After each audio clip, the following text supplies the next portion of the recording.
Bom, então estaremos começando a chamada unidade 4, né? Ela é intitulada como Las Bases Físico-Químicas de la Vida, né? É, então nós vamos estar trabalhando. O segredo é não acumular, tá? O segredo é não acumular matéria. Porque não é fácil, né? Falar é fácil, mas fazer não é fácil, mas dá para fazer sim, tá? Unidade número 4, então nós vamos estar falando sobre as bases físico-químicas da vida. Essa unidade número 4, ela traz conceitos que nós já vimos algum dia e vão trazer conceitos que também são novos para nós aqui, né? E basicamente o que que trata essa unidade? O que quer dizer falar sobre as bases físico-químicas da vida? Bom, a primeira coisa que nós temos que entender que em se tratando, né, das reações que ocorrem no universo dos sistemas biológicos, elas têm uma característica muito particular. E qual que é a característica? Que esses fenômenos, eles ocorrem em meio aquoso, né? Então, quer dizer, se faz necessária a presença de água para que esses fenômenos ocorram. E quando nós temos algo ocorrendo em água, o que que nós dizemos? Nós dizemos que é um fenômeno que ocorre em solução aquosa, né? Então, quando nós estamos falando da unidade número 4, as bases físico-químicas da vida, aqui nós estaremos particularmente estudando dois fenômenos que em comum ocorrem em solução e que são essenciais, né, no caso, para o funcionamento dos sistemas biológicos. Um é a boa e velha osmose, né, e o outro é a boa e velha difusão. Não vou comentar sobre eles hoje, né? Não vai ser tema da aula de hoje. Não necessariamente estaremos falando nem da osmose nem da difusão. Claro que ao final dessa unidade, por exemplo, nós vamos saber quais, né? Nós vamos saber definir cada um desses fenômenos, entender quais são as suas características específicas, justamente para diferenciar um do outro, e quais são as leis físicas por trás desse fenômeno. Quer dizer, né, nós estamos falando, por exemplo, desses fenômenos, o que que eles têm em comum? Eles são fenômenos de transporte de matéria, quer dizer, nós vamos ter matéria em movimento. Nós vimos, por exemplo, na unidade 3, energia em movimento. Agora nós vamos ver matéria em movimento. E é isso, né? Então, são fenômenos de transporte de matéria. Então, nós vamos entender os conceitos, as leis por trás desses dois fenômenos, né? E aí lembrar que tanto a osmose quanto a difusão ela tem algo em comum, né, que esses dois fenômenos, eles ocorrem em solução aquosa, né? Então eles ocorrem em solução aquosa, né? Então é o que nós vamos estar aqui vendo, é o que nós vamos estar aqui estudando, né? Não, igual eu falei hoje, nesse vídeo não, nós não vamos falar nem de osmose nem de fusão, mas sim que nós vamos estudar são aqueles conceitos que estão relacionados à ideia de solução. Porque, igual eu disse, como são fenômenos que ocorrem em solução aquosa, não podemos estar analisando a osmose nem a difusão sem antes nós repassarmos e falarmos um pouco sobre a ideia de solução, né? Quando nós falamos em solução, basicamente o que que é uma solução, né? É uma dispersão homogênea, quer dizer, nós só vemos uma substância, apesar de terem várias ali, formadas por duas substâncias, que nós vamos chamá-la de soluto e de solvente. Então, a solução SC, ela sempre estará formada por uma substância que está em menor quantidade, que é conhecida como soluto, e uma outra substância que é conhecida como solvente. Então, essa é a nossa primeira consideration here, né? Solução é soluto mais solvente. É lógico assim, o que que nós temos que nos atentar aqui? Tanto soluto quanto solvente, eles podem estar no estado sólido, podem estar no estado líquido, podem estar no estado gasoso. Nós vamos estar sendo muito mais específicos aqui. Geralmente nós estaremos analisando solutos que são sólidos, por aí pode ser que apareça um soluto líquido, não vai mudar muita coisa, enquanto que o solvente, para nós aqui, vai sempre ser a água, sabe? Então, para nós, né, nós sempre vamos tratar aqui a água como sendo um solvente, né, que é conhecido como solvente universal, inclusive, né? Por quê? Porque a água, sabemos que é uma molécula polar, né? Então, ela consegue dissolver compostos que são polares e também as substâncias iônicas, né? Então nós vamos sempre estar tratando aqui a nossa água como sendo solvente. E é lógico que o que acontece? Dentro das soluções, basicamente nós temos a ideia de concentração, né? O que é a concentração? É uma relação estabelecida entre as quantidades de soluto e solvente, ou soluto e solução, né? Poderia ser solvente e solução, mas para nós aqui vai ser relação entre soluto e solução, de certa forma, né? Então, a primeira delas também conhecemos, né? Porcentagem massa-volume, ou título em massa também, título em volume, perdão. Então, o que é a porcentagem massa barra volume? Isso aqui, na verdade, ela expressa, né, ou relaciona a massa do soluto em gramas, né, presentes em 100 ml de solução, né? Por isso que é por 100, né? Ele é cada 100 ml, por isso que é volume também, né? Aqui é por 100 ml ou 100 centímetros cúbicos de solução, né? Só para dar um exemplinho rápido lá, é, né, o soro fisiológico, por exemplo, ele tem uma concentração de 0,9% massa barra volume. Como é que é a interpretação disso? A gente pega lá uma embalagem de soro fisiológico e vê essa concentração 0,9% massa-volume, quer dizer que nós temos 0,9 gramas de soluto em 100 ml de solução. E é lógico, assim, o que é importante salientar, e não vamos deixar de bater nessa tecla. Por exemplo, uma bolsa de soro fisiológico, ela não tem 100 ml. Bolsas, coloque de 500 ml ou de 1000 ml, né? E aí nós vamos saber relacionar quanto de soluto nós temos. Peraí, se eu tenho 0,9 em 100, eu vou ter quanto? Sei lá, 4,5 em 500, né? Ou vou ter 9 em 1000. Então a ideia é essa, né? Saber relacionar, que a concentração ela vai estar relacionando quantidade, uma certa quantidade de soluto com uma certa quantidade, né, de solução. E é lógico, não necessariamente vai ser a quantidade que nós temos disponíveis, né? Então é importante lembrar desse detalhe. Quem gosta de usar as expressões matemáticas, massa do soluto dividido pelo volume da solução em ml vezes 100, tá? É importante lembrar, né, que o volume da solução tem que estar em mililitros, né? E aí a resposta vai dar sempre assim, né? Em porcentagem massa-volume. A outra que nós conhecemos também, se fala muito, né? Já falou lá na parte de gases, quando nós estávamos usando a lei de Henry, que é a concentração molar, né? E a concentração molar, ela vai estar dizendo justamente o que para nós? Ela vai falar assim, olha, vai dizer quantos mols de soluto nós temos para 1 litro de solução, né? Então, a concentração molar, ela também é uma relação soluto-solução, só que daí o que acontece? O soluto ele vai ser dado em mols, e a solução ela vai ser dada em volume em litros, tá? Lembrando que quando nós estamos falando sobre a concentração molar, né, a unidade dela é conhecido como molar, né, que é abreviado por um M maiúsculo, que é a mesma coisa que mol por litro, né?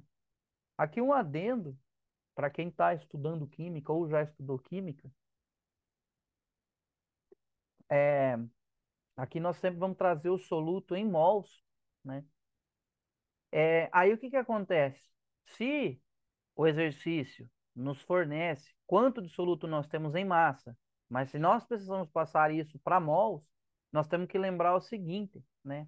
Que o número de mols de uma substância sempre vai ser igual à sua massa dividido pela massa molar.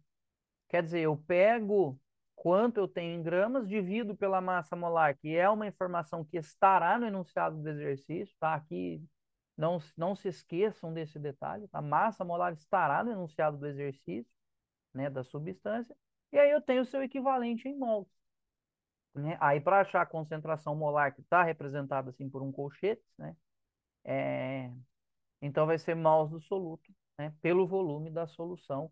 Lembrando, tá, que daí nesse caso aqui o volume da solução ele está dado em litros, né? Por isso que se diz, né, mol por litro, né? Então, por exemplo, assim, se eu chegar e falar assim, eu tenho uma solução de concentração lá 1,35 molar, né? Como é que a gente interpreta essa informação lá na prova? A gente sabe que esse M maiúsculo é a mesma coisa que mol por litro. Vamos falar molar ou mol por litro é a mesma coisa. Então, isso quer dizer que nós temos 1,35 moles de soluto em 1.000 ml, né? Ou 1 litro de solução, tá? Então, a interpretação é a parte fundamental na hora que nós estivermos aí fazendo exercícios, né? Lembrar, então, o que que significa cada uma dessas informações. Bom, essas duas nós já conhecíamos, já vem desde antes. E, aliás, né, quando nós estamos falando nessa relação soluto-solução, talvez é a mais importante, que é a mais conhecida, né, a mais usual de todas, é uma relação assim muito interessante, porque é, isso nos dá margem, isso nos dá uma brecha para a gente especular com uma coisa aqui bem interessante, sabe? E o que que seria essa coisa bem interessante que nós podemos estar especulando aqui?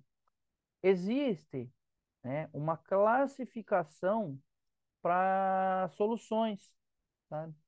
Se nós pensarmos nessa relação soluto-solvente, né, nessa relação soluto-solução, que é a que nós estamos vendo aqui, nós podemos classificar as soluções de acordo com a quantidade de soluto, né, em relação com a máxima quantidade que um solvente pode solver. Porque o que que acontece? Por exemplo, quando nós, sei lá, pegar um copo com água destilada, né, água pura, né? Se nós jogarmos uma colher de, sei lá, de açúcar e mexer, nós vamos perceber que a água dissolve esse açúcar. Se eu jogar outra colher lá dentro e mexer, né, também vai acontecendo. Quer dizer, conforme eu vou adicionando o soluto e vou mexendo, eu vou percebendo que o solvente ele vai dissolvendo esse soluto, né, em teoria. Só que o que que acontece? Vai chegar num dado momento que ele não vai dissolver mais. Aí o que que acontece? Se eu jogar uma colher dentro daquela coisa, o soluto ele vai se depositar no fundo do recipiente, né? A gente chama de corpo de fundo, inclusive é um nome técnico para isso. E é justamente essa classificação que é interessante. Então, tipo assim, era igual nós vimos quando nós falávamos sobre umidade relativa do ar.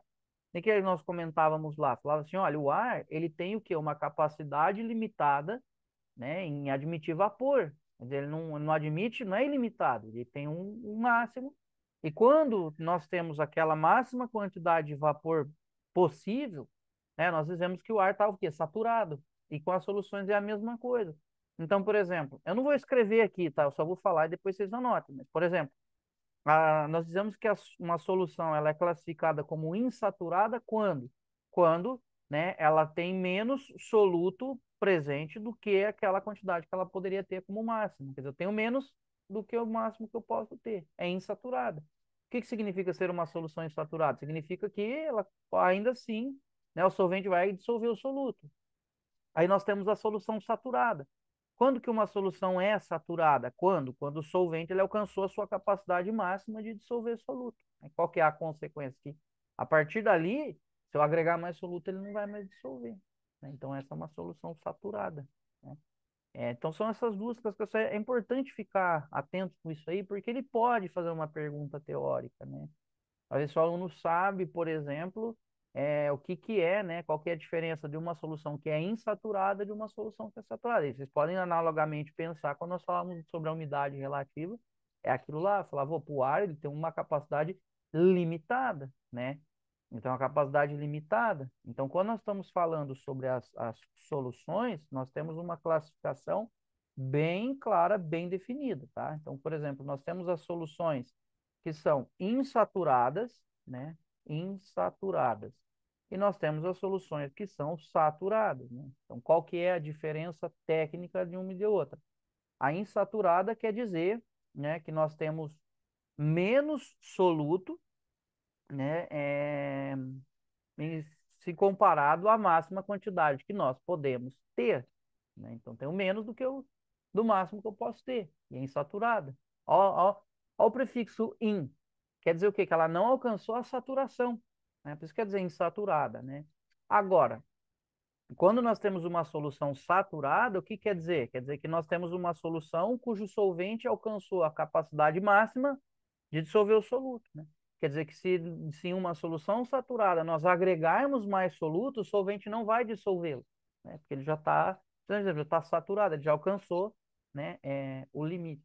Inclusive, essa capacidade que um solvente tem em dissolver um soluto, na ciência é conhecida como solubilidade, né? É a solubilidade. Então, igual eu falo, o exemplo que eu dou aqui para vocês lembrarem, pega um copo com água e vai jogando, sei lá, sal e vai mexendo. Vai ver, opa, joguei uma colher, mexi, dissolveu. Joguei outra colher, mexi, dissolveu. Eu joguei outra colher, mexi, não dissolveu. Por quê? Porque aquela solução já está saturada, ela já alcançou a máxima quantidade, né, de soluto que o solvente pode se dissolver. Então é isso, né? Quando a gente fala sobre saturação ou insaturação de uma solução, nós estamos comparando justamente com aquela máxima quantidade de soluto que um solvente pode dissolver. Tá? Então, se eu alcancei o máximo valor que ele pode dissolver, aí é saturada. Tá? Se não alcancei, você pode admitir, então é insaturada. E aí lembre-se, tá, que essa classificação, então, ela está associada, ela está ligada ao conceito de solubilidade. Tá? Então, solubilidade, então ela representa o quê? A máxima quantidade de soluto que pode ser dissolvido pelo solvente, tá bom? É isso que é a solubilidade. E aí, graças a esse critério da solubilidade, então nós caímos nessa classificação aí, tá?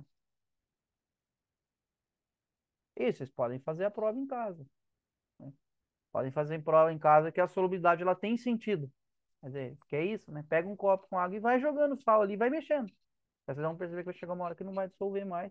Por quê? Porque a capacidade que o solvente tem em dissolver o soluto, ela é limitada. Igual eu falei, quando nós falávamos sobre a umidade, o que eu falava também lá? Nós falávamos justamente o quê? Que o vapor d'água, ele também tem o quê? Uma capacidade limitada, né, em conter vapor. Quando alcançava aquela quantidade máxima, nós dizíamos, opa, agora o ar está o quê? Saturado, né? Então ele não consegue mais admitir vapor d'água, né? Então essa é a ideia. Ficou claro?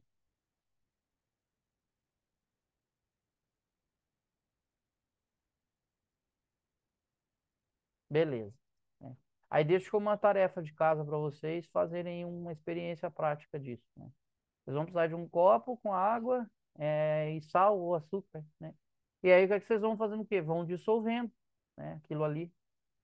Até que vocês perceberem que não vai dissolver mais. Aí vocês, por exemplo, você estabelece uma relação entre as quantidades, né?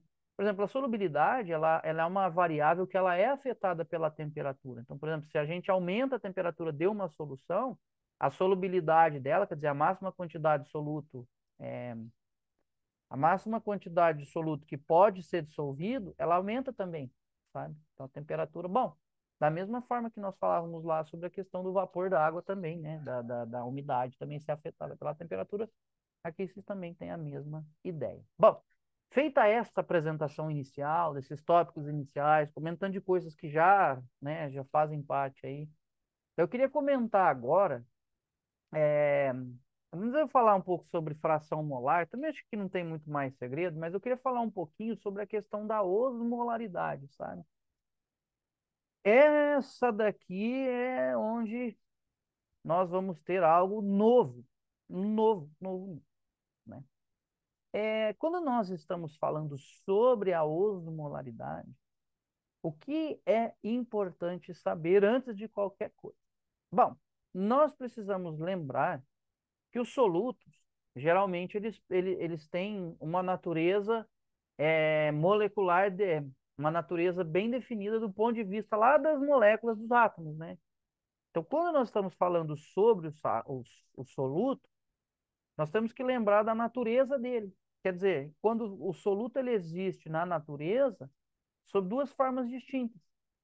Nós podemos ter os chamados solutos iônicos e nós temos os chamados solutos que são moleculares, né? E é claro que, né, a essa altura do campeonato, por exemplo, quem já estudou ou está estudando química, né, o professor lá da química, ele fala para vocês, né, ele fala sobre as propriedades físicas das substâncias, né? Ele comenta que existe uma diferença entre composto iônico e composto molecular, né, sobre ponto de fusão e ebulição, sobre a questão da solubilidade, condução de corrente elétrica, aquela coisa toda, né? Aqui, o que que nos interessa saber ou relembrar?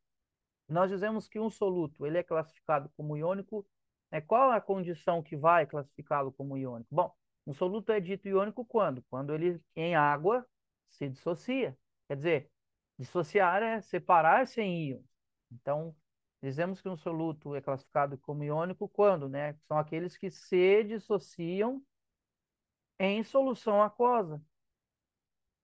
Né? E lembre-se que dissociar é separar em íons. E os solutos moleculares não se dissociam em água. Né? E alguém vai perguntar assim, prof, mas tem diferença técnica, né? Eu preciso saber aqui nesse conteúdo, eu preciso saber, sim, preciso saber. Porque, na verdade, é assim, vamos pensar num caso de um soluto iônico que nós conhecemos muito bem na nossa jornada aí, que é o NaCl. Se nós pegarmos o NaCl, também conhecido como cloruro de sódio, né, sal de cozinha, quando nós jogamos esse camarada em água molhada, em H2O, o que vai ser formado? Vai ser formado um cátion sódio, tá? Em meio aquoso, sempre, tá? Os íons sempre estão em meio aquoso, e vai ser formado o quê? Um íon cloreto, né? O íon cloruro, Cl- também aquoso, tá? Eu vou colocar aqui só para mostrar, né? Então, por exemplo, esse aqui é um caso de um soluto que em água ele vai se dissociar. Então, quer dizer, quando nós jogamos o NaCl em água, o que vai acontecer? Né? Nós vamos ter que ele se separa. Então, vai ficar o cátion sódio de um lado e vai ficar o ânion cloreto do outro. Então, talvez alguém tenha perguntado, professor, mas por que isso acontece? Né? Por que ele se dissocia? Porque, na verdade, é assim, como a água é um composto polar, quer dizer, nós temos um polo negativo e polo positivo da molécula, polo negativo ao redor dos átomos de oxigênio, né, porque é o mais eletronegativo, e o polo positivo ao redor dos átomos de hidrogênio, né, porque é o menos eletronegativo dos dois. O que acontece? Quando nós jogamos o NaCl em água, a interação entre o cátion sódio e o polo negativo da água é mais intensa do que a interação entre o sódio e o cloreto, né? E também da mesma forma, a interação entre o cloreto e o polo positivo da molécula de água é mais intensa, essa interação é mais intensa do que entre o cloreto e o cátion. Então, por isso que eles se separam, né? E aí nós temos em água essa situação aqui, né? E o que é importante também nós vermos? Saber aqui, ver o que está acontecendo. Então, por exemplo, aqui, ó, na dissociação do NaCl é formado um cátion sódio e é formado um ânion cloreto. Quer dizer, aqui são formados nessa dissociação dois íons, né? Um cátion e um ânion discriminando, né? Mas são formados dois íons na dissociação, né?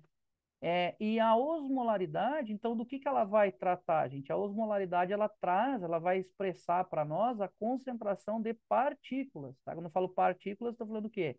Íons, né? Então, isso é do que trata a osmolaridade, né? Porque tem muita gente que fala, professor, eu estava lá estudando sozinho e eu não entendi muito bem o que quer dizer a osmolaridade, né? Então, lembre-se que a osmolaridade ela vai expressar para nós a concentração de íons, né? De partículas, tá? Então, quando eu falo para vocês concentração de partículas, é o mesmo que falar concentração de íons, tá? Então, lembra que essas partículas que eu estou, né, ressaltando aqui, elas são os íons, tá? São os cátions mais os ânions. Então, tipo assim, gente, olhando para esse caso do NaCl, basicamente, então, o que que nós temos? A molaridade, ela vai falar para mim quanto de NaCl eu tenho para cada litro de solução. Agora, a osmolaridade, ela vai falar para mim quanto de íon eu tenho na solução. Estão vendo aqui, ó, que vocês conseguem estabelecer uma diferença conceitual entre elas? Você fala, professor, molaridade, eu estou falando de quanto de NaCl eu joguei lá dentro, né? Ah, eu joguei, sei lá, 1 mol de NaCl em 1 litro de água, né? Então tem uma concentração de 1 molar. Agora, a osmolaridade, ela vai falar para mim quanto de íon eu tenho, quantos mols de íon eu tenho por litro de solução. Só que daí é o seguinte, né? Esse quanto de íon que eu tenho para a solução, eu não vou falar que é soluto, né? Porque o soluto é o NaCl. Quando eu jogo ele em água, o que são formados são os íons. E ao invés de eu falar mols de íons, eu vou trocar isso. Eu vou chamar de osmol, tá? Então, quando eu estou falando para vocês em osmol, o que eu estou falando? Mols de íon, tá? Eu vou colocar essa definiçãozinha aqui também, tá? Lembrem-se, tá, que o osmol, ele representa o mol de íons, tá bom? Então, se eu falar para vocês que eu tenho, sei lá, 5 osmols, estou dizendo o quê? Que eu tenho 5 mols de íons, tá? Então, estou definindo esses conceitos, porque graças a eles vocês vão conseguir relacionar sem muito problema, tá certo? É basicamente isso, né? Então, quando nós falamos sobre a osmolaridade, é facinho de calcular. Ela não tem segredo para se calcular a osmolaridade. Quer dizer, não é difícil eu dizer quantos mols de íons eu tenho para cada litro, ou quantos mols, né? Os mols de íon eu tenho por litro de solução. Para isso, nós temos um fator de correção que ele é conhecido como fator de Van't Hoff, sabe? E o que é o fator de Van't Hoff, também conhecido como um fator de correção? E justamente ele serve, está ali, né, ele existe para nós estabelecermos uma relação entre soluto, né, natural, lá como ele estava, e os seus íons, né? Então, com o fator de Van't Hoff, eu posso estabelecer uma relação quantitativa entre esses dois elementos, quer dizer, quem está do lado esquerdo da seta e quem está do lado direito da seta, né? Talvez alguém está olhando aqui e falar, professor, mas estou vendo que I igual a G vezes isso aqui com a letra grega Y, né? Que coisas são essas, né? O que quer dizer isso, né? Bom, primeira consideration, esse G aqui, ele recebe um nome especial. Ele é conhecido como coeficiente osmótico. Olha o nome, tá? Coeficiente osmótico. Para que ele serve? O que ele indica para nós? Essa variável coeficiente osmótico, ela vai estar dizendo para nós, em forma de percentual, para ser mais específico, nós vamos sempre estar usando em decimal, ele está dizendo o percentual do soluto que se dissociou. Porque assim também, viu? Agora é o seguinte, aí vem a pergunta, professor, então quer dizer que toda vez que eu jogar o NaCl em água, ele vai se dissociar? Ele se dissocia, mas nem sempre ele vai se dissociar totalmente. Tipo assim, se eu jogar, sei lá, 1 molar de NaCl em água, eu não vou ter 1 molar de cátion e 1 molar de ânion. Por quê? Porque nem sempre ele vai se dissociar totalmente, entende? Então, tipo assim, isso aqui, ó, né, nem sempre vai em toda a sua totalidade. Quer dizer, às vezes eu jogo o NaCl lá em água, o que vai acontecer? Uma parte dele vai se dissociar, só que uma parte dele fica sem dissociar. Então, o coeficiente osmótico é a grandeza, é o indicador que vai nos mostrar isso. Então, ele vai mostrar o quê? Ele representa, né, a quantidade em porcentagem, né? Nós vamos dizer que é o percentual do soluto que se dissocia. Então, tipo assim, se eu chegar para vocês e falar, ó, eu tenho um coeficiente osmótico G, sei lá, fala assim, ó, o G tem um G lá igual a 0,9, né? Qual que é a interpretação disso? Nós vamos dizer que 90% do soluto se dissocia, tá? Isso quer dizer o G igual a 0,9, por exemplo. Professor, eu preciso, assim, essa informação, qual que é a relevância dela dentro dos exercícios? Geralmente o exercício vai falar para vocês quanto vale o G. Ele vai falar para vocês quantos por cento do soluto está se dissociando. Professor, no exercício me deu G igual a 0,75. Quer dizer que 75% do meu soluto dissocia, né? E 25% fica sem dissociar. Tá bom? Então, essa é a ideia do coeficiente osmótico. Aí lembre-se, eu vou colocar uma informaçãozinha aqui, eu vou trocar aqui, ó, né? Bom, aqui está anotado, vocês vão ver no vídeo depois vocês anotam esse exemplo. Mas quando o exercício falar para vocês que o G é igual a 1, ele vai falar para vocês o seguinte, às vezes ele não vai falar para vocês usem o G igual a 1. Ele vai falar para vocês que o soluto está totalmente dissociado, quer dizer, 100% dele se dissociou, né?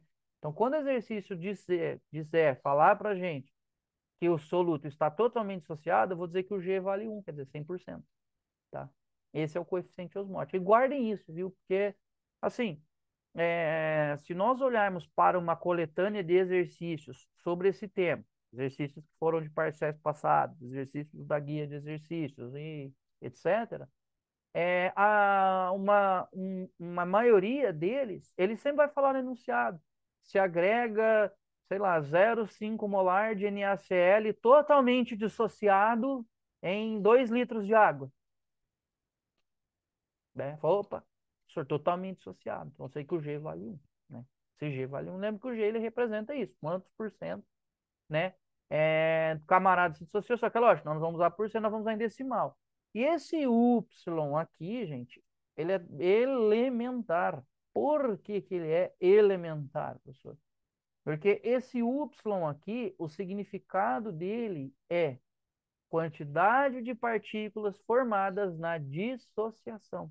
Quer dizer, quantas partículas foram formadas na dissociação? Como é que eu vou saber isso? Olhando para a equação de dissociação. Por exemplo, aqui no NaCl, quanto eu formei um cátion Na, né, um cátion sódio, e formei um ânion cloruro, né, um ânion cloreto. Quer dizer, foram formadas duas partículas na dissociação, um cátion e um ânion. E esse Y justamente ele está representando isso, né? Ele vai dizer o que para o que ele significa? Ele vai dizer, ó, a quantidade de íons formados na dissociação.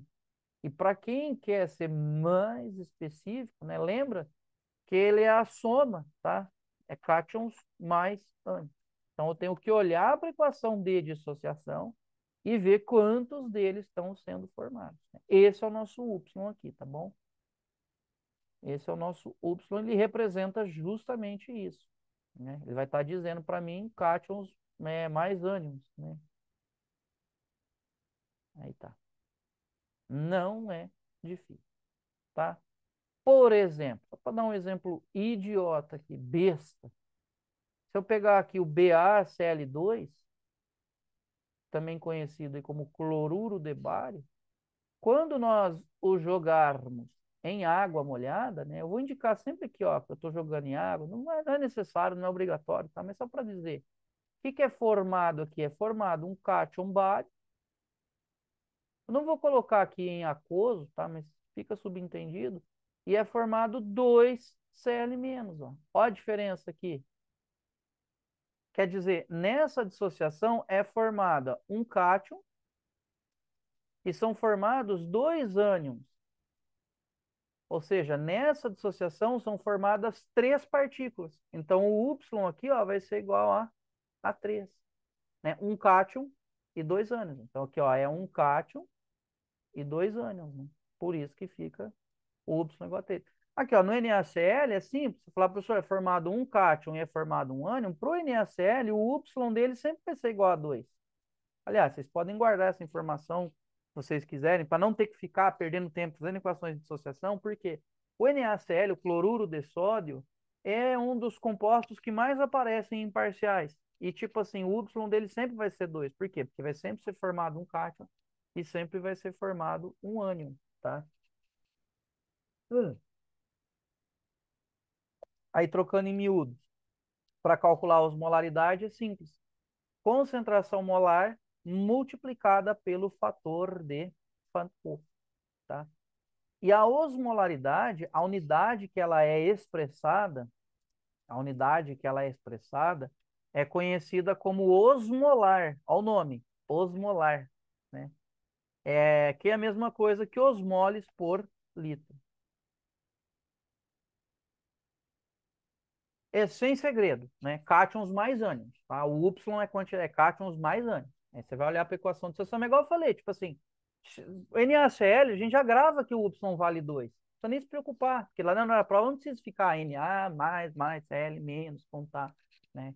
Dá para saber quantos cátions, não tem segredo. Inclusive, assim, esses dois fatores, né? Seja a seja o coeficiente osmótico e o Y, não tem segredo, porque um deles vai falar para mim, ó, quantos por cento do soluto está dissociando, e o outro vai falar, né, quantos são formados, são inerentes, quer dizer, geralmente são informações que nós não vamos ter que ficar encontrando dentro do exercício. Agora, o fator de Van 't Hoff, sim, nós vamos ter que estar encontrando. Por quê? Se eu pegar a concentração molar e multiplicar pelo fator de Van 't Hoff, eu vou ter minha informação em osmolaridade, que daí a unidade muda o nome, é osmolar ou osmoles por litro, né? Então, tipo assim, para fechar essa parte, qual que é, o que que nós precisamos lembrar? Se eu estou querendo saber quanto desse camarada aqui eu tenho em solução, eu vou usar a concentração molar. Então, a concentração molar ela vai estar dizendo para mim quantos mols de NaCl eu tenho para cada litro de solução. Agora, se eu for falar desses camaradas aqui, aí eu mudo. Aí nós vamos estar falando da osmolaridade, né? Aí nós vamos estar usando em osmoles por litro. E é simples. Então, se eu pegar a osmolaridade, se eu multiplicar ela pelo fator de Van't Hoff, se eu multiplicá-la pelo fator de Van't Hoff, multiplicar pelo I, eu vou ter em osmoles por litro. Agora, se eu pegar o que eu tenho em osmoles por litro e dividir pelo fator de Van't Hoff, né? Aí eu tenho em molaridade. Então, essa é a relação. Sintetizando tudo, essa é a relação, né? É, do ponto de vista prático, comentar para vocês assim qual que é a importância, né, do ponto de vista prático. Lá, quando a gente for falar da osmose em si, aí a gente entra muito mais nesse tema, né? A gente vai estar realmente vendo o porquê das coisas, podemos assim se dizer, né? Mas basicamente o que que eu quero mostrar aqui, né? É que quando nós estamos falando, por exemplo, de osmose, porque assim, perguntar para definição de osmose é batido. Ninguém tem problema em definir o que é osmose e entender o que é o processo. Falar, professor, osmose é a passagem de solvente do meio, né, do meio menos para o meio mais concentrado e tudo mais. Só que por que que a osmose acontece? Porque existe uma diferença, né, entre as pressões osmóticas de ambas as soluções. E aí nós vemos, por exemplo, que as pressões osmóticas, elas estão relacionadas diretamente com a osmolaridade. E outra, quem efetivamente vai estar participando da osmose são as partículas e não o soluto inteiro. Você entende? Então, tipo assim, quando nós estamos olhando, ó, a ver, vocês, né, quem é do pessoal da área da saúde, principalmente, é lógico, que a biofísica é mais aplicado principalmente aos sistemas biológicos. Quando nós estamos falando da osmose, de um modo geral, nós estamos falando dessa passagem, tanto a osmose quanto a difusão, o que que elas têm em comum? Os elementos que vão participar. Quando a gente fala da difusão, a gente lembra da bomba de sódio e potássio. Mas peraí, quem está participando é o cátion sódio e o cátion potássio. Quer dizer, ó como é importante eu saber a natureza do meu soluto, né? Que é diferente, por exemplo, sei lá, de outras substâncias, né? Mas a ideia é essa. E aí, para bater nos compostos moleculares, que aqui, se para o soluto não tem muito segredo, para os moleculares tem menos segredo ainda. Como eles não se dissociam em solução aquosa, para os compostos moleculares, e gravem isso no coração, porque é muito importante, estou falando para os compostos moleculares, aqueles que não se dissociam em solução aquosa, o fator de Van't Hoff sempre vai ser igual a 1. Sempre vai ser igual a 1. Tá? Para compostos orgânicos moleculares, né?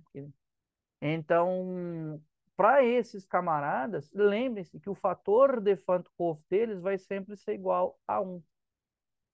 Bom, o que quer dizer o fator de Van't Hoff ser igual a 1? Que para compostos moleculares, a osmolaridade sempre vai coincidir com a molaridade. Então, tipo assim, né, nós não precisamos estar comentando se é um composto molecular, nós não precisamos ficar se matando, escrever equação. Primeiro, ele não dissocia, não tem equação de dissociação para escrever. Não preciso ver nada. É só dizer, sem medo de ser feliz, né, que se é um composto molecular, a osmolaridade coincide com a molaridade. Não tem problema nenhum. Tá? Lembre-se, eu vou estar nos exercícios, está supondo isso, né? Falar, opa, composto molecular e é igual a 1, né? Não tem muito segredo em relação a esse tema. Tá bom? Não vejo assim como uma parte tão complicada, porque aqui nós estamos falando de uma coisa que é do universo, para quem estuda biologia mesmo, né? Por isso que é o nome, ó, biofísica, né? Para analisar esses fenômenos de transporte de matéria. Então, nós precisamos entender essas ideias. Então, tipo assim, né? Quer dizer, ó, você falar, professor, opa, molaridade, eu estou dizendo quanto de NaCl eu tenho a cada litro. Osmolaridade é quanto dos íons eu tenho para cada litro. Quer dizer, tem uma diferença entre eles.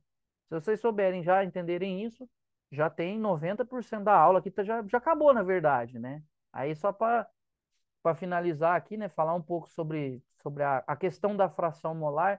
Já falamos lá na lei de Dalton, quando nós estamos falando sobre as misturas dos gases, né? E lá a lei de Dalton ela diz que a pressão parcial exercida por um gás é proporcional à sua fração molar. É...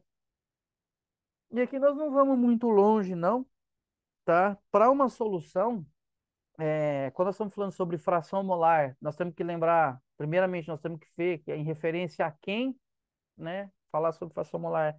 Estamos falando em referência ao soluto ou nós estamos falando da fração molar em referência ao solvente, né? Porque, na verdade, o que que é a fração molar? É uma forma que nós temos para dizer, né, para expressar a porcentagem dos mols de uma dessas duas substâncias se comparada com o total. Só que é lógico, quer dizer que, por exemplo, assim, nós não usamos necessariamente porcentagens, senão que decimais, né? Então, por exemplo, se nós quisermos a fração molar do soluto, o que que nós temos que fazer? Mols do soluto pelos mols da solução, né? E se nós quisermos a fração molar de solvente, mols do solvente pelos mols da solução, né? Quer dizer, é o que eu tenho de quem eu quero dividido por tudo, né? É porcentagem. Só que assim, lembre-se, tá, que a fração molar, ela sempre vai ser um número que está expressado entre 0 e 1, né? Assim como eu falava na lei de Dalton, lá, tem que ficar atento, gente. Às vezes vocês estão fazendo teste de alternativa, e às vezes ele vai dar lá na resposta lá que a fração molar do camarada é 1,3. Meu, já arrisca, né, Tátia? Por quê? Porque a fração molar ela tem que estar, quer dizer, ela é entre 0 e 100%, né? Se eu falar, a fração molar do camarada é 0,30, né? Quer dizer o quê? Quer dizer que 30% dos mols ali é dele, né? Que eu estou fazendo referência, né? Outra coisa também, como nós temos soluto e solvente, e como nós estamos só relacionando essas duas substâncias, sempre quando nós somarmos as frações molares tem que dar 100%, tem que dar igual a 1. E uma consideração muito importante que eu vou falar para vocês aqui, que vai ajudá-los na hora da prova, com certeza vai ajudá-los na hora da prova. Lembrem-se, tá, que em uma solução, como nós temos muito mais soluto, né, do que solvente, então dentro dessa análise, sempre nós vamos estar supondo que a fração molar de solvente é muito maior do que a fração molar de soluto. Por que que eu estou falando isso para vocês, gente? Vocês estão fazendo um exercício de alternativa. Sempre vocês vão partir do pressuposto que nós temos em uma solução muito mais solvente do que soluto. Muito mais solvente do que soluto. Quer dizer, a fração molar do solvente ela vai ser muito maior do que a fração molar do soluto. A fração molar do solvente ela vai estar próxima de 1. E a fração molar do soluto vai estar próxima de 0. Então, tipo assim, se é um teste com alternativas, olhando às vezes para isso, eu já consigo matar. Tipo assim, o exercício fala, determine a fração molar do soluto. Aí uma das alternativas está lá, fração molar do soluto igual a 0,99. Você fala, opa, não, né? Mas eu sei que eu tenho muito mais solvente que soluto. A fração molar do solvente pode ser 0,99, mas do soluto vai ser uma coisa próxima a zero, tá? Então guardem também essa informação. Aliás, para fechar aqui, e aí passamos para a parte da prática, o que que eu quero constatar que é muito importante? Sempre quando nós estivermos fazendo exercícios, às vezes assim, o que que acontece? Às vezes o exercício, ele não me dá o volume da solução, às vezes ele me dá o volume do solvente, né? Que é normal, acho que nós vamos já se deparar com isso logo, logo. Aí tem uma suposição muito importante, qual é a suposição importante? Que o volume do solvente, como nós temos muito mais solvente que soluto, a conclusão é que o volume do solvente sempre será o volume da solução. Então, tipo assim, ó, você vê, por exemplo, que tanto para calcular a porcentagem massa-volume quanto a molaridade, nós precisamos do volume da solução. Mas ele falou, professor, o exercício falou lá que, sei lá, jogou 10 gramas de NaCl em 900 ml de água destilada. Quer dizer, ele me deu o volume do solvente, ele não me deu o volume da solução. Supomos por hipótese que o volume do solvente é o volume da solução, tá? Então é uma hipótese também muito importante dizer, tá? Para os exercícios nós vamos considerar que o volume de solvente, ele sempre será o volume da solução. Por quê? Porque nós temos muito mais solvente que soluto, tá? Guardem isso, viu, gente? Guardem isso. Porque já já nós vamos falar os exercícios, vocês vão falar, professor, mas ele não me deu o volume da solução, ele só deu do solvente. Suponha por hipótese, né? Que é uma consequência disso aqui, tá? É uma consequência. Bom, e esses são os conceitos, das ideias, né, as definições, os princípios relacionados, então, ao estudo das soluções, né? Aí a seguir vem o quê? Exercícios para praticar esses temas. Daí sim, né, na sequência, depois, assim, nós vamos falar sobre a osmose e sobre a difusão especificadamente. Exercício 1, né, exercício de parcial passada, Eu não coloco aqui de quando é, porque, gente, né, vocês sabem, depois é um trabalho para vocês fazerem. Ele pede assim, ó, determine o quê? Ele quer a osmolaridade de uma solução aquosa de sulfato de bário, né? Sabendo que ela está composta por quanto? Por 4,2 gramas de sulfato de bário em 900 ml de água destilada.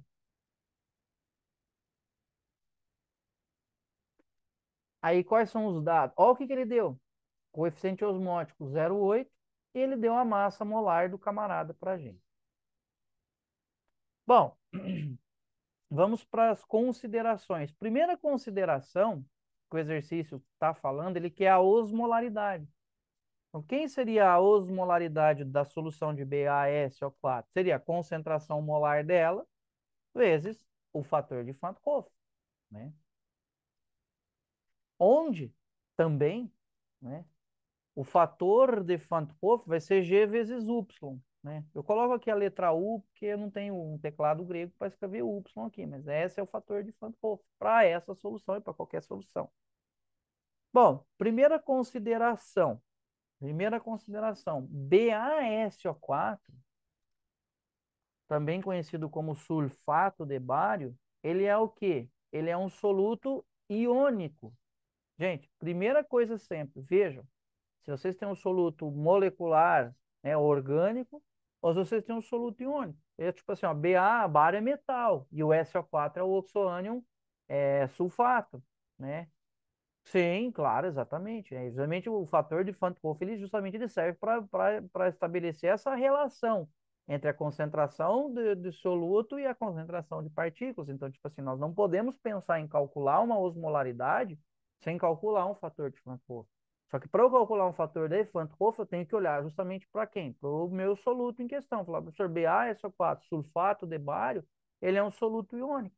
E qual que é a consequência disso? A consequência é que quando nós jogarmos o BaSO4 em água molhada, ele vai formar o quê? Ele vai formar um cátion bário mais um ânion, né, sulfato, oxônio sulfato.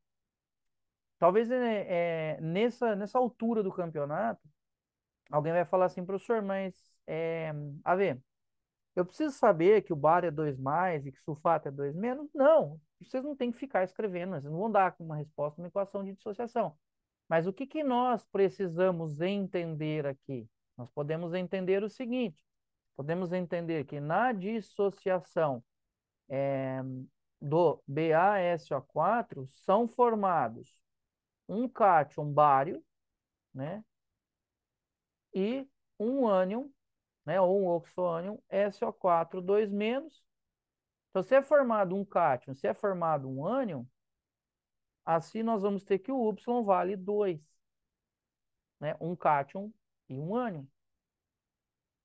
Ah, professor, então, assim, só de eu olhar para a equação de dissociação, nós sabemos, né, quantos que são formados. Agora, gente, olhem para as informações do exercício. Ele deu o coeficiente osmótico. Espera aí.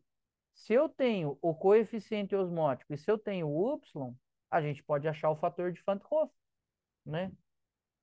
Como temos que o coeficiente osmótico vale 0,8, é possível o quê? Determinar ou calcular, né, o fator de Van't Hoff I, né?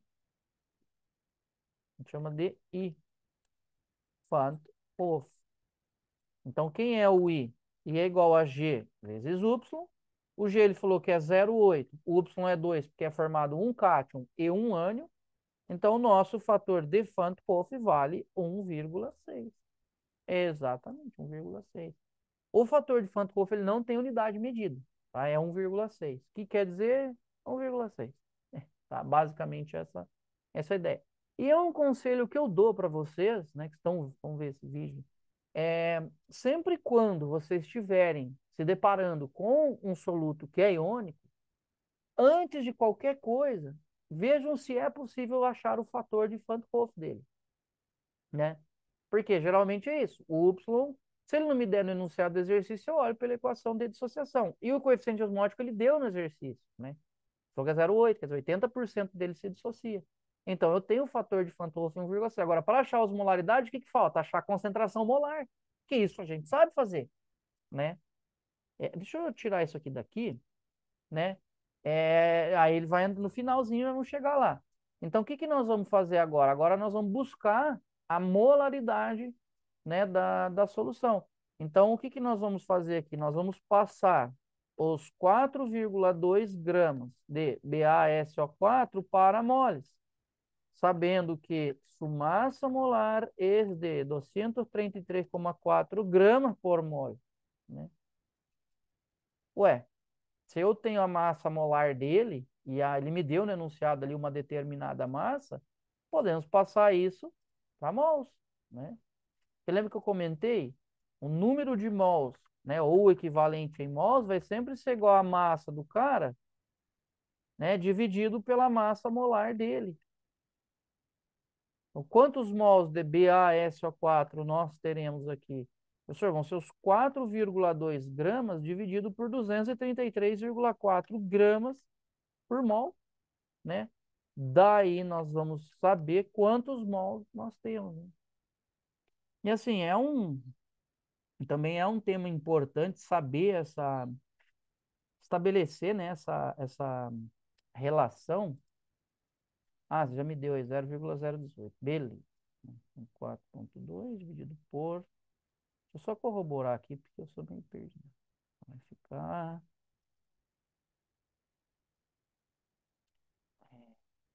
É, 0,017999, arredondando aí dá 0,18, né? Mol. Pronto. Bom, agora é o seguinte, né? Nós temos que ver a concentração molar da substância. Só que é o seguinte, agora vamos calcular a concentração molar de la substância, sabendo que temos 0,018 moles de soluto em 900 mililitros de água destilada. Que agora é o seguinte, vai falar, professor, o exercício ele não deu para mim o volume da solução. Ele deu o quê? O volume do solvente.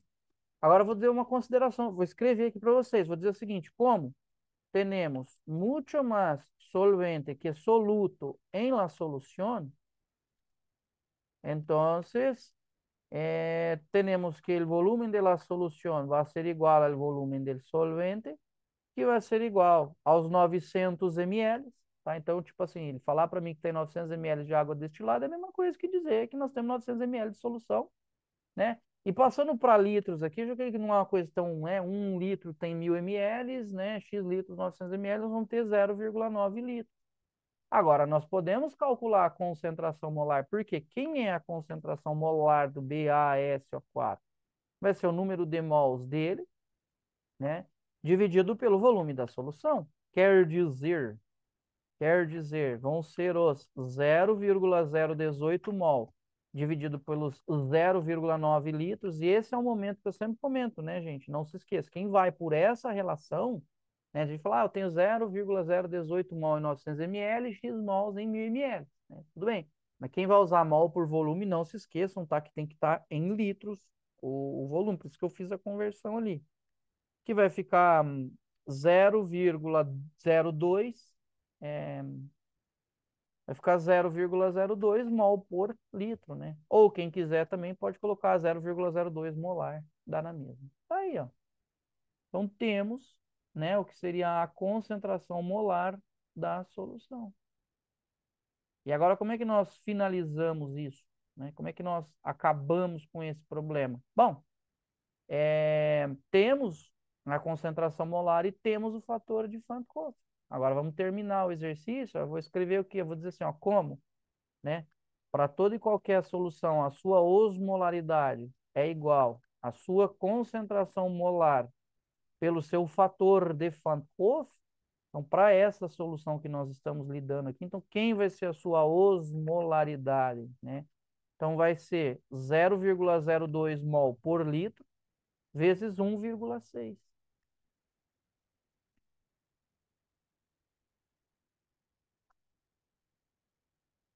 Fazendo esta continha, A osmolaridade desta solução, nessas condições, vai ser 0,032 osmole por litro, tá?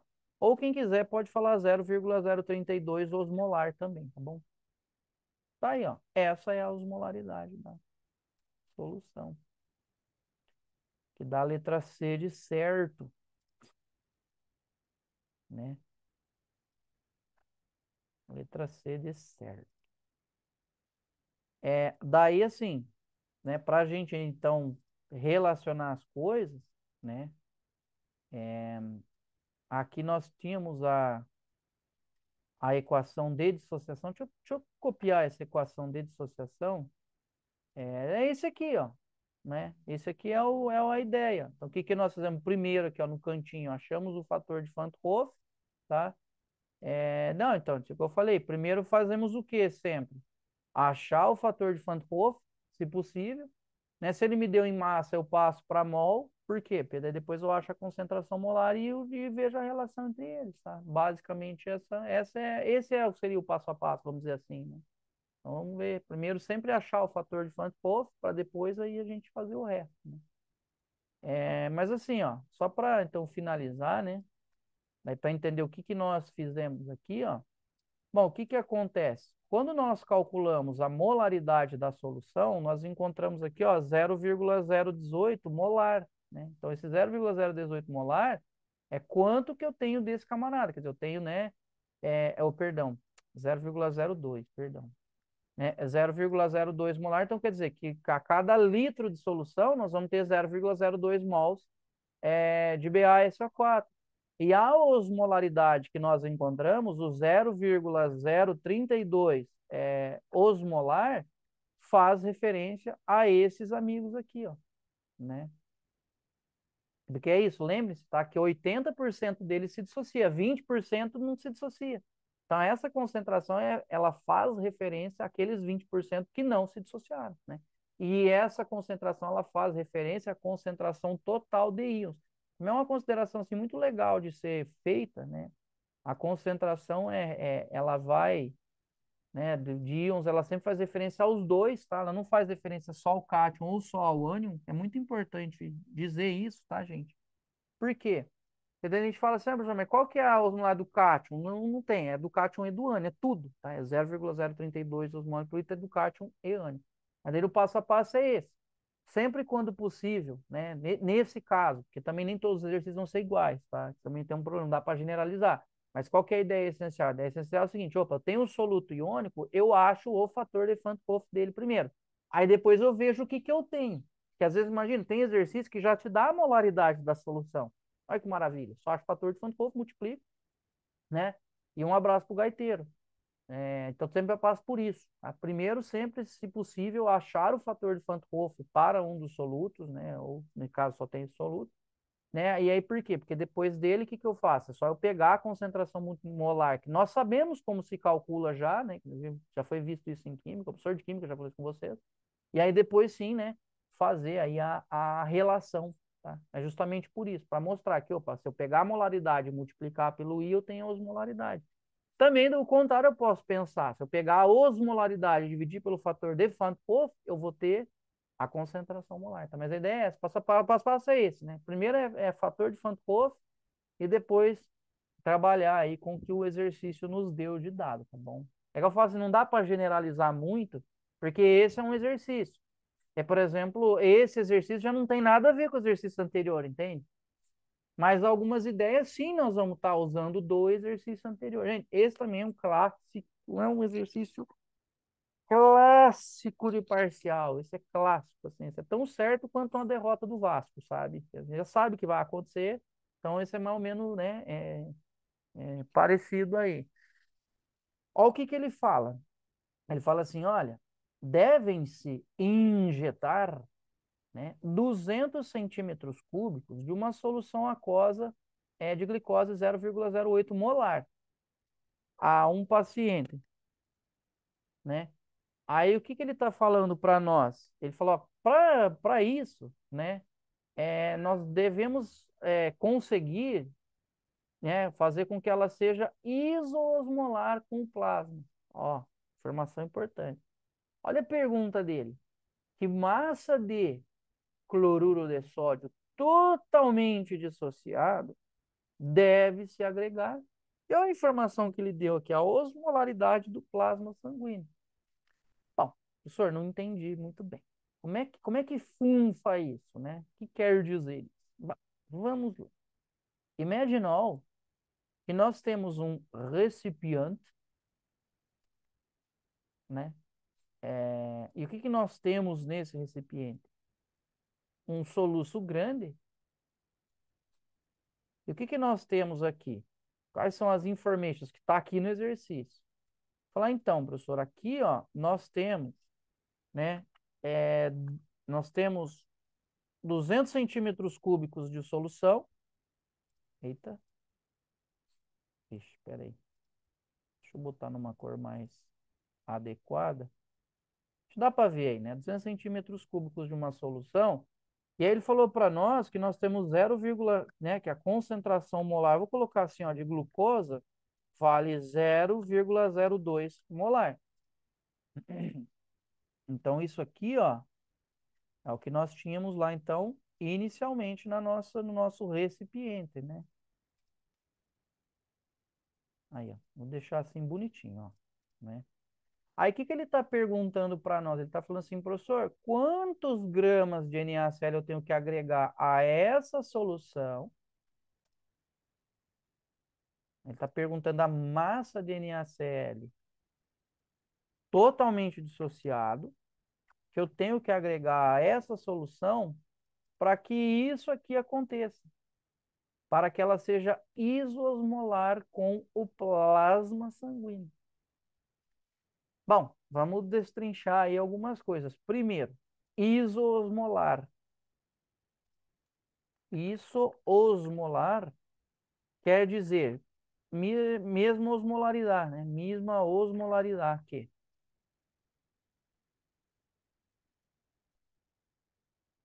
Tá?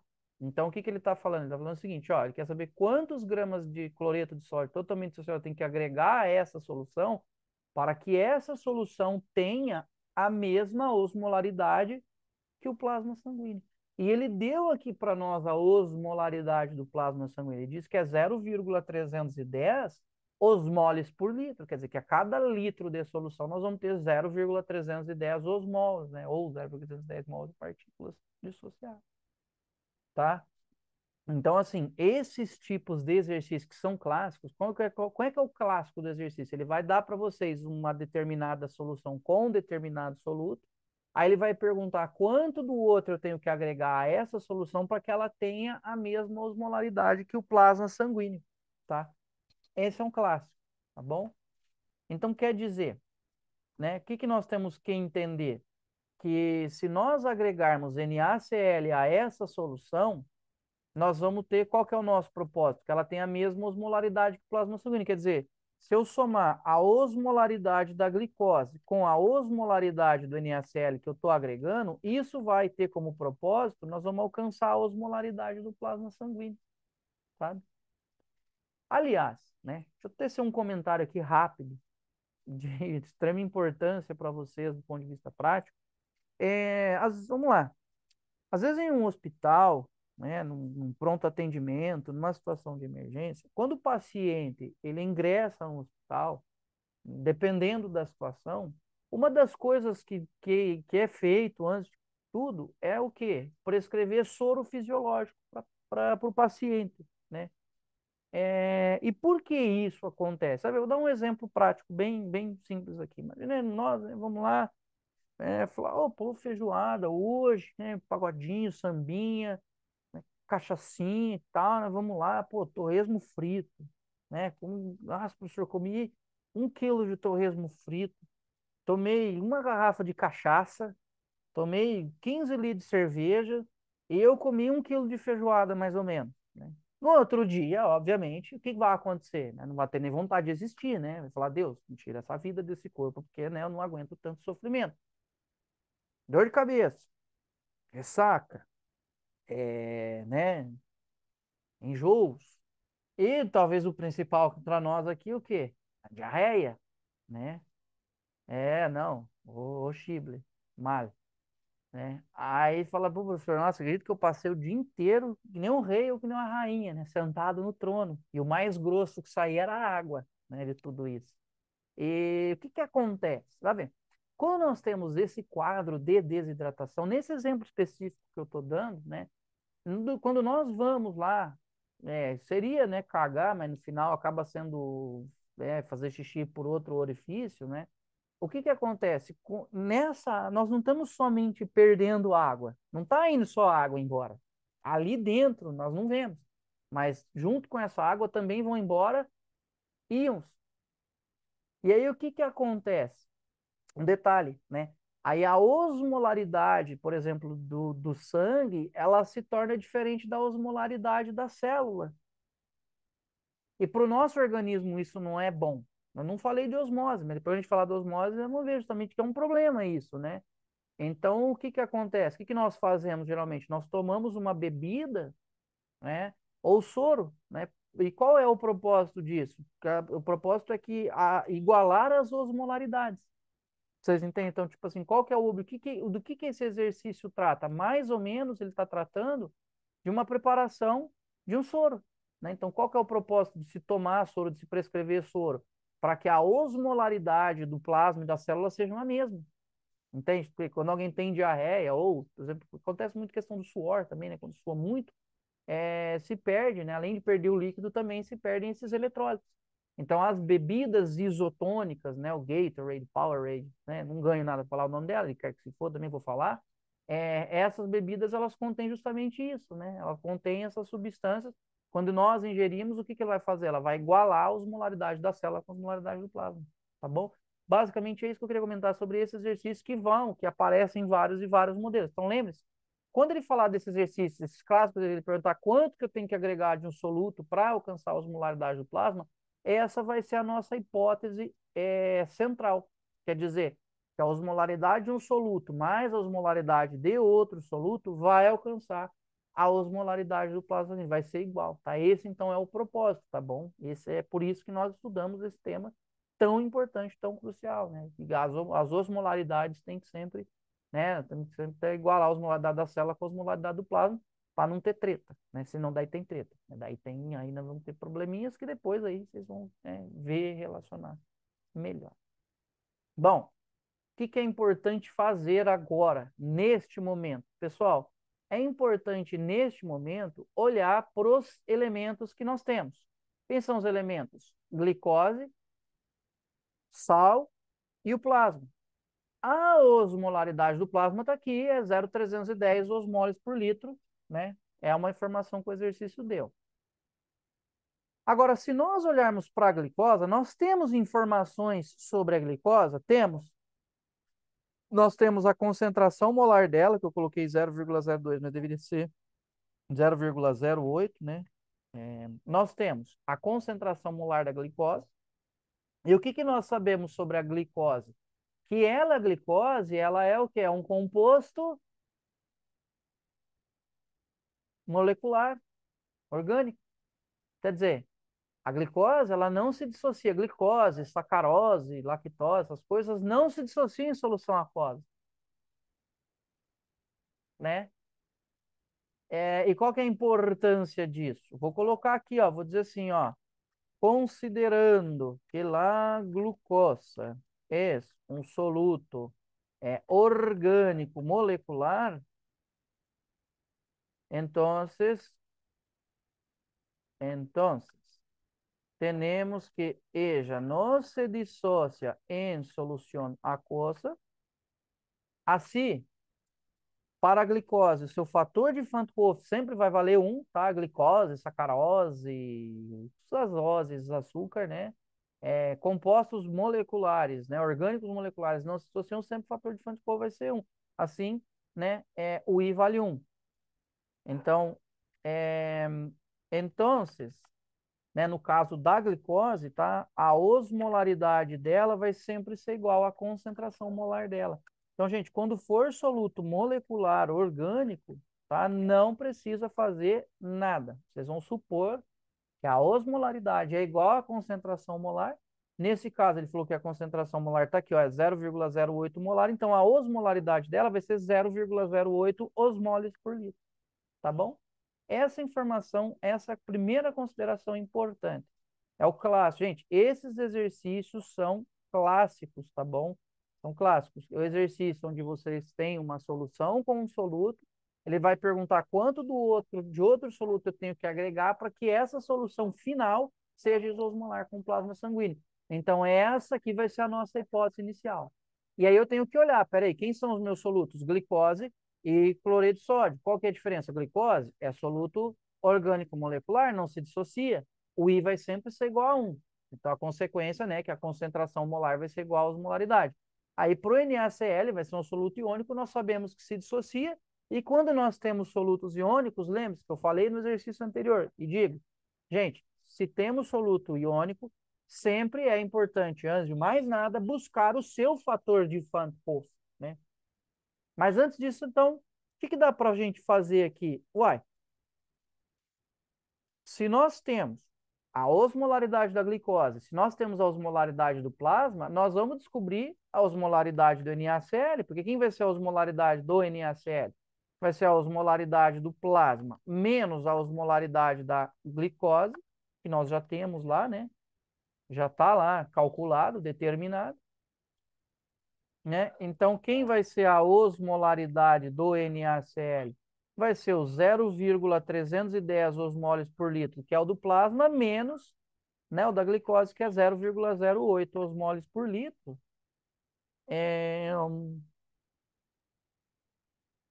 Vai ficar 0,23, né? 0,31 menos 0,08, exatamente, vai ficar 0. Então, a osmolaridade do NaCl vai ser 0,23, né, osmoles por litro.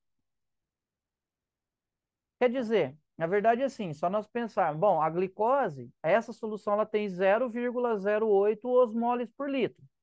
Se eu quero chegar do plasma, que é 0,31, eu vou ter que agregar 0,23 osmoles por litro de alguma coisa. É óbvio, né? 0,08. Quero chegar no plasma, que é 0,31, tem que agregar 0,23, né? Boa. Então, agora, o que que resta para a gente fazer? Agora sim, né? Então, como o NaCl, ele é um soluto iônico, ele se dissocia. Então, eu vou dizer assim, como ele cloruro de sódio é um soluto iônico, então, o que que nós vamos ter para ele? Nós vamos ter o seguinte, professor, NaCl em água molhada vai formar um Na+, mais um Cl-.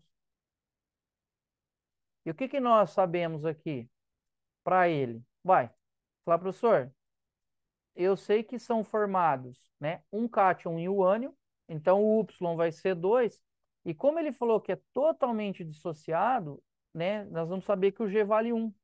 Ele falou que é totalmente dissociado, o G vale 1. Né? Então, o G é igual a 1, né, porque ele está totalmente dissociado. Se nós temos essas duas informações aqui, nós podemos calcular o fator de Van 't Hoff para ele. Então, vai ser G vezes Y. Então, vai ser 1 vezes 2. 1 vezes 2 só pode ser 2. Agora, gente, vejam só vocês. Que coisa. Nós temos a osmolaridade dele e nós temos o fator de Van 't Hoff.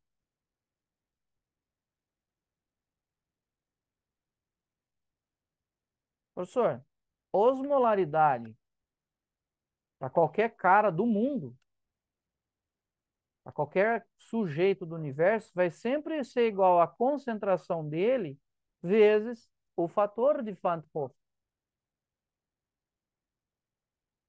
Então, assim, se eu tenho que a osmolaridade do NaCl é 0,23 osmoles por litro, isso vai ser igual à concentração molar dele vezes o fator de Van 't Hoff, que vale 2.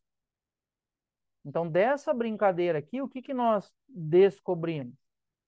A concentração molar do NaCl, que vai ser o 0,23 osmoles por litro, dividido pelo fator de Van't Hoff, vale 2. Então, quem vai ser a concentração molar do NaCl? Ué, é só pegar o 0,23 e dividir por 2, vai ficar 0,115 mol por litro, né? Então, a gente faz essa volta, 0,23 por 2, né? Vai ficar 0,115 mol por litro de NaCl.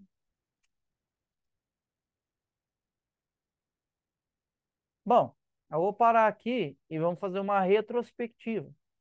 Primeira coisa, então, inicialmente nós tínhamos 200 centímetros cúbicos de uma solução molar 0,08 molar de glicose. A solução aquosa 0,08 molar de glicose. Aí o que ele está perguntando? Quantos gramas de NaCl eu tenho que adicionar a essa solução para que a osmolaridade final dela seja a mesma que a do plasma sanguíneo? Né? Então, o que nós supomos? Como ele está dizendo, que ele está falando para nós, está supondo que a osmolaridade da solução final é a mesma do plasma sanguíneo, então o que eu supus aqui? Supus, opa, que a osmolaridade da glicose mais a osmolaridade do que eu agregar vai ser igual à osmolaridade do plasma sanguíneo. Né? Então, essa foi a primeira coisa, justamente ó, trabalhando com essa hipótese que ele tinha dado no enunciado do exercício. Professor, a osmolaridade do plasma é 0,31 osmoles por litro. E aí, o que nós fizemos? Nós fomos olhar para os solutos que nós tínhamos. Professor, a glicose ela é um soluto orgânico molecular. Quer dizer, para qualquer soluto orgânico molecular, o fator de Van't Hoff sempre vai ser igual a 1. Quer dizer, nós já tínhamos a osmolaridade da glicose que coincide com a sua concentração molar. Opa, então como nós tínhamos essa hipótese, né, que a soma das osmolaridades tem que ser a do plasma, que é o nosso objetivo, fazer uma solução que tenha a mesma osmolaridade que o plasma. Como eu já sei da glicose, já descobrimos a do NaCl que deu 0,23, que era o que faltava para alcançar, né, o do plasma sanguíneo. Agora, nós também sabíamos que o NaCl ele é um soluto iônico. E nós sabemos que se nós temos um soluto iônico, nós podemos achar o fator de Van't Hoff dele. Quais informações nós precisamos? Da quantidade de partículas formadas na dissociação, né? Um cátion, um ânion, soma 2, né? E o coeficiente osmótico, como ele falou que é totalmente dissociado, vai dar 1, né? Então, estou relacionando as informações do enunciado. Achamos o fator de Van't Hoff que deu 2. E como nós tínhamos a osmolaridade e como nós tínhamos o fator de Van't Hoff, nós achamos o quê? A concentração molar da substância. Então, tipo assim, se nós fôssemos pensar, então, relacionar as coisas, então a concentração desse camarada aqui, ó, vai ser 0,115 mol por litro, né? Essa seria a concentração do NaCl, daquele que não se dissociou, e aí a concentração das partículas, né, daquilo que se dissociou, vai ficar quanto? Vai ficar 0,23 osmoles por litro, né? Olha a diferença, né? Essa é a concentração de quem não dissociou e essa é a concentração de quem dissociou. Bom, gente, agora para achar a massa, não tem muito mais segredo. Por quê? Né? Porque nós temos o seguinte aqui. Nós temos. O que nós temos, na verdade? Temos o quê? 0,115 mol por litro de NaCl em 200 centímetros cúbicos de solução. Assim, é possível o quê? Determinar quantos moles de NaCl temos. Ué, se eu tenho a concentração, se eu tenho o volume, dá para saber quantos mols nós temos. Por quê? O que é concentração molar? Professor, concentração molar é o número de mols do camarada dividido pelo volume da solução. Ou seja, quantos mols de NaCl nós teremos nesse caso? Vai ser a sua concentração molar, que é os 0,113 mol por litro, multiplicado pelo volume em litros da solução, tá bom? Vai ficar 0,2 litros. Lembra, tá? Um litro tem 1.000 centímetros cúbicos, X litros vai ter 200 centímetros cúbicos. Para quem gosta das regras de 3. Nesse caso que eu fiz assim para ganhar tempo. Né? Estou fazendo aí 0,113 vezes 0,2 vai ficar 0,0226 mol né, de NaCl. Agora sim, eu não dei aqui no enunciado, foi um erro meu, né, de digitação. Deveria ter dado a massa molar do NaCl para passar, né? Vou colocar aqui, né? La massa molar de NaCl é igual a 58,5 gramas por mol, tá?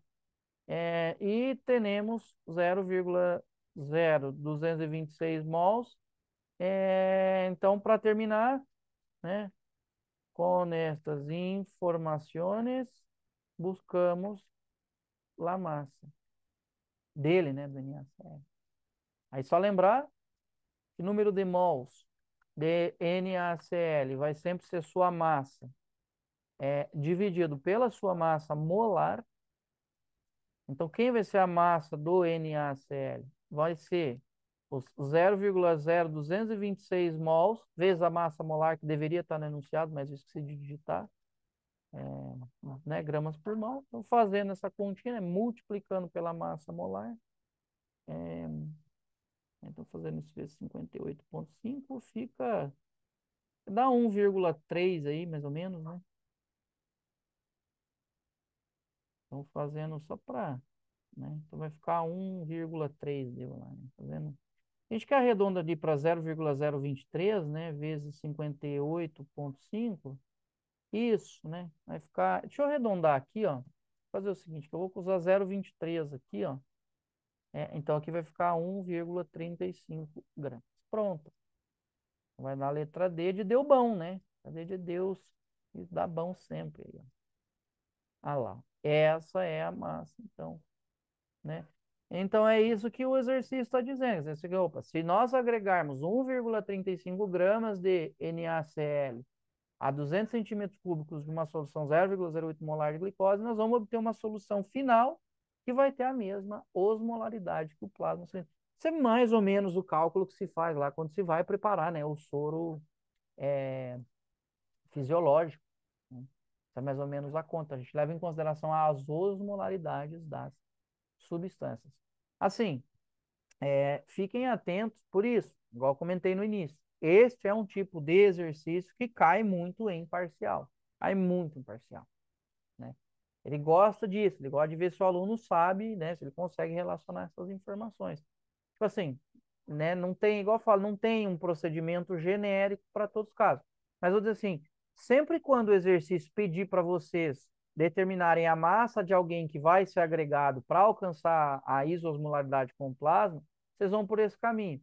Vocês vão achar, provavelmente vocês vão achar a osmolaridade de um deles, descontar do plasma para achar do outro, né? Aí ver se o outro é iônico ou se o outro é molecular. Por quê? Achando as molaridades, tem que achar a concentração molar para achar os mols com o volume, para daí no fim com a massa molar achar o, o camarada lá, né? Que ele está pedindo. Bom, é um clássico esse, né? Vocês podem estar revendo tranquilamente lá. Esse exercício aqui, ó, esse exercício ele é parecido com o anterior, tá? Ele é parecido com o anterior. Ele vai falar assim para nós, ó, deseja preparar 250 mililitros de uma solução aquosa composta. Ó quem são os elementos, né, os camaradas. É o NaCl e a glicose. Qual é a condição dele? Né, que seja isosmolar com plasma, que esse valor é a referência que ele deu. Se a osmolaridade que aporta a glicose é 0,2 osmoles por litro, ó, essa vez ele foi mais camarada, ele já deu a osmolaridade direta.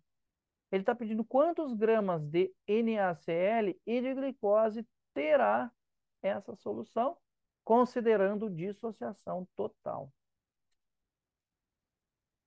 Pessoal, é a mesma coisa, né? Se essa solução, né? Se a solução é isoosmolar com o plasma sanguíneo, então qual vai ser a nossa hipótese aqui para abrir a parada? Ué, a osmolaridade da glicose mais a osmolaridade do NaCl tem que ser igual à osmolaridade, né, do plasma sanguíneo. Essa é a hipótese. E aí, quais são os dados que o exercício nos forneceu? Ó, eu vou armar ele, depois vocês concluem, então só vou armar aqui, ó. Então, os dados. Quais são os dados que nós temos aqui? Bom, primeiro dado, ele deu o volume da solução. Ele falou que o volume da solução dá 250 ml. Ele deu a osmolaridade do plasma. Mas sempre ficar atento ao valor que ele dá como referência, né? Que é 0,3 osmoles por litro. Ele deu a osmolaridade da glicose, que é 0,2 osmoles por litro. Ele está perguntando a massa do NaCl, que é agregada. Ele está perguntando a massa da glicose também. E ele falou, né, dissociação total. Então, o G vale 1, né? E ele deu as massas molares ali como dados, né? São constantes. Bom, então tá aí, essa é a ideia. Tá? Bom, dá para achar a massa de glicose? Dá, porque é o seguinte, o que nós sabemos sobre ela, sobre a glucosa? Sabemos que ela é um soluto molecular orgânico. Isso quer dizer que não se dissocia. Professor, pera lá, pera lá. Se a glicose é um soluto molar, né, se ele é orgânico, que não se dissocia, né, então nós vamos ter para a glicose o seu I vale 1, portanto, a osmolaridade dela vai ser igual à concentração molar dela.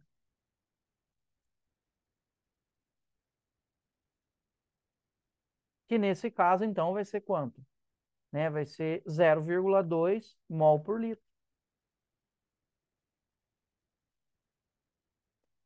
Eu não vou seguir, daqui eu não vou concluir, vocês concluam. Qual que é a ideia elementar? Só nós temos a concentração molar e nós temos o volume da solução. Dá para achar quantos mols de glicose tem, né? Não tem segredo, né?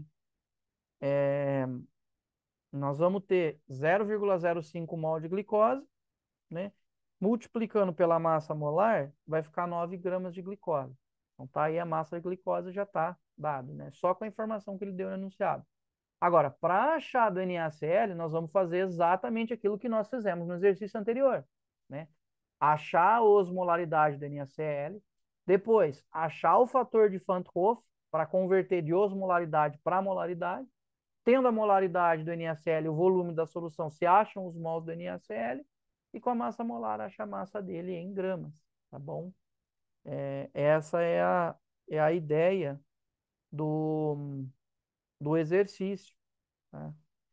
Lembrando, né, no caso do NaCl, só tomar cuidado, né, porque ele tem o fator de Van't Hoff, que é sempre a primeira coisa que nós vamos estar aí buscando, né, no exercício, tá? E aí depois, aí, achando o fator de Van't Hoff, nós vamos achar a concentração molar, com o volume acha os mols e com a massa molar acha a massa dele, né? Vai ficar a letra A, tá, como resposta. Eu vou deixar a resposta, vocês concluam esse exercício aí, depois me procurem aí, se o caso não der. Mas a ideia é parecidíssima com o exercício anterior, vamos fazer a mesmíssima coisa, tá? Esse aqui, ele pede para calcular a massa de ureia que se deve dissolver onde? Em 600 ml de água para obter o quê? Uma molaridade igual à de uma solução aquosa 0,2 osmolar de NaCl totalmente dissociado. Pessoal, só toma uma coisa, esse exercício ele é bem antiguinho, mas eu gosto dele porque ele é bem assim, né? Ele não é difícil, só tem que tomar um cuidado. Ele está perguntando quantos gramas de ureia eu vou ter que jogar em 600 ml de água para que a molaridade dessa solução de ureia seja igual à molaridade de uma outra solução com essas características, tá? Então, qual que é a hipótese do exercício? A hipótese fundamental, tem que tomar cuidado, que aqui, ao contrário dos outros dois anteriores, ele não está perguntando quanto que eu tenho que agregar de 1 para 6 osmolar no plasma sanguíneo. Ele está perguntando quantos gramas de ureia eu tenho que agregar, né, ou dissolver em 600 ml de água, para que aconteça o quê? Para que a molaridade dessa solução de ureia seja igual à molaridade de uma outra solução de NaCl que cumpra com essas características. Quais são as características? Que essa solução ela seja 0,2 osmolar de NaCl totalmente dissociado. Professor, mas pera lá. Então, quer dizer, a hipótese é que as molaridades dessas duas soluções sejam iguais. Eu não tenho a osmolaridade do NaCl, mas peraí. Ele falou para mim ó, que são 0,2 osmolar de NaCl Totalmente dissociado. Então, peraí, eu tenho a osmolaridade dele, que é 0,2 osmoles por litro. Se ele falou que é totalmente dissociado, o G vale 1 e outra, o NaCl nós sabemos que o Y vale 2, né? Com essas informações aqui, ó, nós podemos achar o fator de Van't Hoff, que é G vezes Y, né? Então, fazendo aqui, ó, 1 vezes 2 vai ficar 2, né? E como nós sabemos, por exemplo, que a osmolaridade do NaCl é igual à concentração molar dele pelo fator de Van't Hoff, então quem vai ser a concentração, quem vai ser a molaridade da solução? Vai ser os 0,2 osmoles por litro, né, dividido pelo fator de Van't Hoff, né? Então, a concentração molar dessa solução de NaCl com essas características vai ser 0,1 mol por litro, tá? Tipo assim, então o que eu quero que vocês vejam? Quero dizer o seguinte, se ele deu a osmolaridade do NaCl, se ele falou que é totalmente associado, nós conseguimos, sem medo de ser feliz, determinar o fator de Van't Hoff dele, né? Por que que nós conseguimos fazer isso? Porque nós é bom também, né? Porque nós é bom. Mas por que que nós fazemos? Pensamos o seguinte, professor, se ele falou que o NaCl está totalmente associado, eu sei que o G vale 1 e eu sei que o Y é 2 porque, né, um cátion e um ânion. Então, eu acho o fator de Van't Hoff. Como nós temos a molaridade e o fator de Van't Hoff, nós achamos, né, a concentração molar. Então, né, a concentração molar dessa solução aqui vai ser 0,1 mol por litro, que vai ser a mesma da ureia, tá? Então, quem vai ser a concentração molar da ureia aqui? Vai ser a mesma do NaCl, que vai ser 0,1 mol por litro. Quer dizer, nós temos aqui a concentração molar da solução de ureia. Nós temos o volume da solução, que vale 600 ml, ou 0,6 litros. Uai, se nós temos a concentração molar, se nós temos o volume, nós achamos os mols da ureia. Como nós temos a massa molar, nós vamos achar o quê?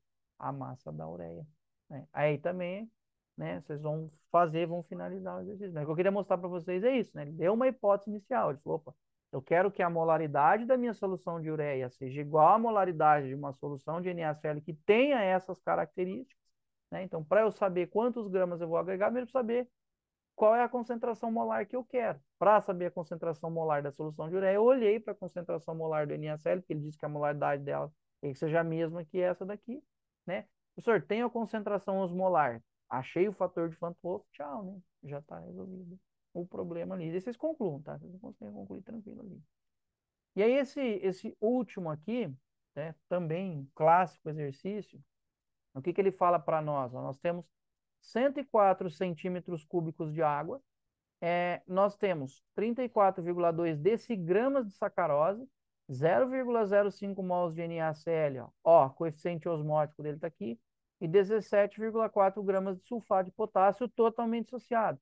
Aí ele está pedindo para calcular a osmolaridade final da solução formada. Ah, professor, mas espera lá, e não tem muito segredo. Quem vai ser a osmolaridade final da solução formada vai ser quem? Vai ser a osmolaridade da sacarose mais a osmolaridade do NaCl mais a osmolaridade do K2SO4, né? Esse vai ser, para achar a osmolaridade final, é só eu somar a osmolaridade dos três solutos. Só que daí lembre-se, sacarose é o quê? NaCl é o quê? E K2SO4 é o quê? Né? Alguém pode falar, professor, a sacarose, ela é um soluto orgânico molecular. Não se dissocia, né? Professor, o NaCl, ele é soluto iônico. E pior, o K2SO4 também é um soluto iônico, né? Então, nós vamos ter que achar as osmolaridades de todo mundo, né? Pessoal, só lembrar o seguinte, né? Antes de mais nada, a massa da sacarose, né, da sacarosa, ele falou que é 34,2 decigramas, tá? Lembra que esse Dzinho quer dizer o quê? É a 10ª parte, tá? Então, isso é a mesma coisa que 34,2 vezes 10 elevado a menos 1 gramas, né? Que é a mesma coisa que dividir por 10 gramas, pelo amor de tudo que é mais sagrado, né? Que vai ficar 3,42 gramas. Se ele me deu em decigramas, eu divido por 10 e vou ter o equivalente em gramas. Bom, massa molar. Divido a minha massa pela massa molar, eu vou ter os mols. Divido pelo volume, eu já vou ter a concentração molar. E como a sacarose é um soluto orgânico molecular, a concentração molar dela vai ser igual às molaridades. Pronto, então já matei aqui, só achando a concentração molar já está. Para o NaCl, olha o que ele falou, 0,05 mols, e ele deu o coeficiente osmótico que é 0,9, cuidado, né? 0,9 quer dizer que 90% dele se dissocia, que é porque eu vou olhar. Professor, NaCl é soluto iônico, né? Se nós fizermos aqui o G vezes o Y dele, vai ficar, ó, 0,9 vezes 2, o I vale 1,8 para ele. Daí o que resta fazer? Achar a concentração molar. Pessoal, já deu em mol, ó, mol por volume. Vou achar a concentração molar, vou multiplicar pelo fator de Van't Hoff e já vou ter a molaridade do NaCl, né? Agora, para o K2SO4, para o sulfato de potássio, como ele é um soluto iônico, quando nós o jogarmos em água, vão ser formados 2 cátion potássio e 1 ânion sulfato, né? Então, cuidado, que aqui são 3 íons, tá bom? São 3, 2 cátions e 1 ânion. Então, quem vai ser o G vezes o... Professor, ele falou que é totalmente dissociado, já estamos, né? Sabemos que vale 1. Aí, como são 2 cátions e 1 ânion, são 3 partículas. Então, para ele, o fator de Van't Hoff vai valer 3, né? Não se esqueçam, né? No caso, há 2 cátions e 1 ânion, né? São 3 partículas formadas. Daí, o que tem que fazer, professor? Nós temos 17,4 gramas. Como ele deu a massa molar aqui, o que nós vamos fazer? Uai, nós vamos dividir, né? Massa pela massa molar, nós vamos ter os mols. Mol dividido pelo volume, molaridade. Molaridade vezes fator de Van't Hoff é a osmolaridade. Você vê, ó, que louco, né? Tudo aqui é questão de multiplicar e dividir, basicamente, né? Tipo assim, se eu divido a massa pela massa molar, eu tenho mols. Se eu divido os mols pelo volume, eu vou ter o quê? Concentração molar. E se eu multiplico a concentração molar pelo fator de Van't Hoff, eu vou ter a osmolaridade. Basicamente, se resume a tudo isso aqui, né? Aí depois também vocês sigam, né? Aí vocês acham a concentração molar desse, acham a concentração molar desse, acham, né? Soma tudo. E fechou. Aí essa parte de soluções morreu, né? Basicamente é isso que nós tínhamos para falar sobre soluções. Daí, na sequência, né? Aí nós vamos falar especificadamente sobre os fenômenos de transporte de matéria, falar sobre a osmose, falar sobre a difusão, né? Aí, para falar sobre a osmose, principalmente, é importante repassar esse tema da osmolaridade, porque, de fato, né, é o que vai nos interessar lá na osmose, tá? Então, fecho por aqui esse tema.